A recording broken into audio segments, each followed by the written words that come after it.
Hi everyone. My name is Alex. I'm 27 years old. And if I'm being honest, I never thought I'd be the kind of person who'd pour my heart out to strangers on the internet. But here I am, staring at a blinking cursor, trying to explain something that's been tearing me apart. I guess I'll start with the hard truth. I have a terminal illness. Not the kind of sickness you recover from after a rough year, but the kind of illness that sits in your chest like a ticking clock. Doctors have told me, gently but firmly, that I have about 10 years left. Maybe a little more if I'm lucky. Maybe far less if it mutates into cancer, which is a real possibility. 10 years. That's all. When you're young, 10 years sounds like forever. But when you're staring at the ceiling at 3 a.m., it feels like the blink of an eye. I can almost feel time slipping through my fingers like water I can't hold. And because of that, I did something that has left me broken in a way I didn't think was possible. I ended my relationship with the woman I love. Her name is Emily. She's 26. She has brown eyes that always seem to see straight through me, and a laugh that could light up even my darkest days. For 2 years, she's been my everything. And I walked away. I can already hear the chorus of voices. You deserve love. You deserve support. She deserves the right to choose. And maybe you're right, but I need you to hear me out. Because from where I'm standing, love isn't always about holding on. Sometimes it's about letting go. I met Emily most ordinarily. It was a rainy afternoon on campus. I was finishing up some coursework at the university library. She came in, shaking raindrops from her umbrella, looking like she just stepped out of some indie film. She sat across from me, opened a book, and for the next 2 hours, we didn't say a word. But when she left, she dropped a sticky note on my table. You looked like you needed a smile. I still have that note, creased and worn, tucked inside my wallet. We started as friends. Coffee between classes. Long walks in the park. She had this way of making me feel like I wasn't sick, like I wasn't some guy living on borrowed time. For a while, I let myself believe I could have a normal life with her. But the truth was always there, hovering at the edge of my mind. The diagnosis, the prognosis, the quiet conversations with doctors where their eyes softened and their voices turned gentle. 10 years, Alex, they'd say. Maybe more, maybe less. When you're in love, though, hope is a powerful drug. I told myself that 10 years was enough. We could marry. We could have kids.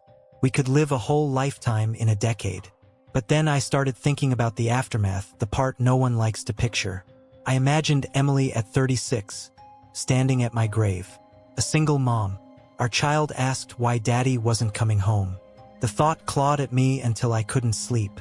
I'd wake up in the middle of the night, staring at the ceiling, listening to Emily's soft breathing beside me, and feel like a monster. How could I do that to her? How could I let her build a future with me when I knew exactly how it would end? The day I broke up with her, the sky was gray. Isn't it funny how the weather always seems to know when something terrible is about to happen? It was raining just like the day we met. We sat in her apartment, mugs of tea cooling on the table between us. Emily, I said, my voice barely more than a whisper. We need to talk. She tilted her head, concern flickering across her face. You're scaring me. What's wrong? I wanted to tell her everything and nothing all at once. I wanted to scream that I loved her so much it physically hurt. But instead, I said the words I'd been rehearsing for weeks. I can't do this anymore. Her face went pale. What? What do you mean? I'm sick, I said. You know that, but it's worse than I let on. The doctors. My voice cracked. The doctors don't think I'll live a long life. Maybe 10 years. Maybe less. I can't marry you. I can't give you kids. I can't give you the future you deserve. She shook her head, tears spilling over. I don't care about that. I love you. We'll figure it out. I reached for her hand but stopped myself. Emily, listen to me. I can't do this to you. I can't tie you to me knowing how it ends. You deserve someone who'll be there for decades, not years. You deserve a husband who'll raise kids with you, who'll grow old with you. Not me. Don't you get it? She cried. That's my choice, not yours. And God, how I wanted to give in. How I wanted to say, okay, Stay. Love me anyway. But in my mind, I saw that future. Emily at my grave, our child without a father. I couldn't do it. I'm sorry, I whispered. I'm so sorry. And then I walked out. The days after were a blur. I stopped eating. I stopped sleeping. My phone buzzed with messages from her. Angry, confused, heartbroken, but I couldn't bring myself to answer. What could I say? I'm doing this for your own good? It sounded like a cliche even in my head. I went to work.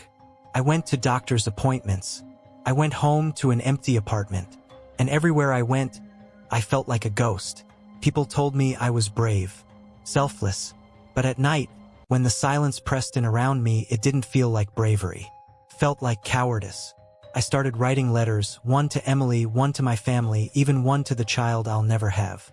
I poured everything into them. My fears, my hopes, my regrets. I don't know if I'll ever send them. Maybe someday, when I'm gone, someone will find them and understand why I did what I did. Sometimes, I catch myself imagining an alternate life. A life where I stayed. A life where Emily and I got married, had kids, lived every moment like it was our last.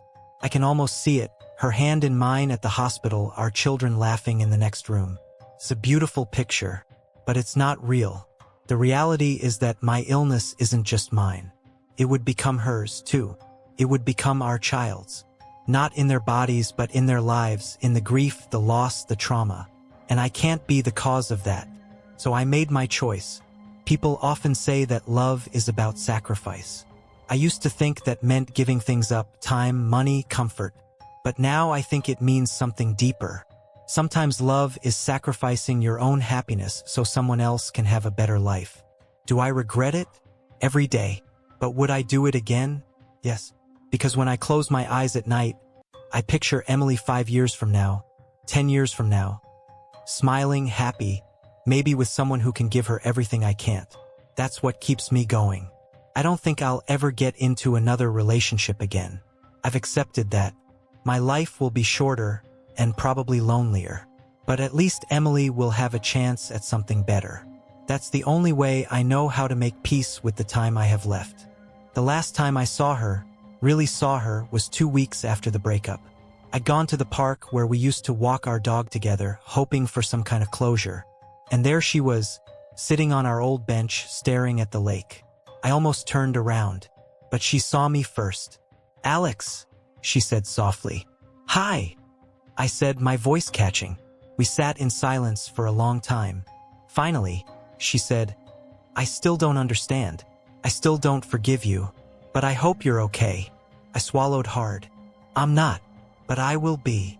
She nodded, wiped her eyes, and walked away. And just like that, she was gone. Now, months later, I'm still trying to rebuild myself. I'm focusing on small things: my health, my hobbies, my family. I volunteer at a local shelter. I've started writing more, which is how I ended up here, typing this out for strangers. I don't know if what I did makes me the villain or the hero of my own story. Maybe both. All I know is that I loved Emily enough to let her go. And if there's any comfort in that, it's this: I didn't do it out of fear. I did it out of love. Some nights, when the pain keeps me awake, I pull out that old sticky note she left me the day we met. "You looked like you needed a smile." I hold it in my hand and imagine her somewhere out there, smiling. It's not the future I dreamed of, but it's the future I chose. And in its own quiet way, that feels like love too.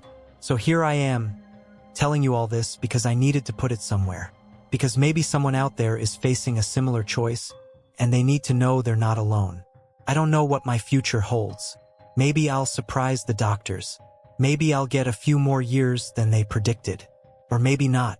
But whatever happens, I'll know I did the one thing I could to protect the person I loved most.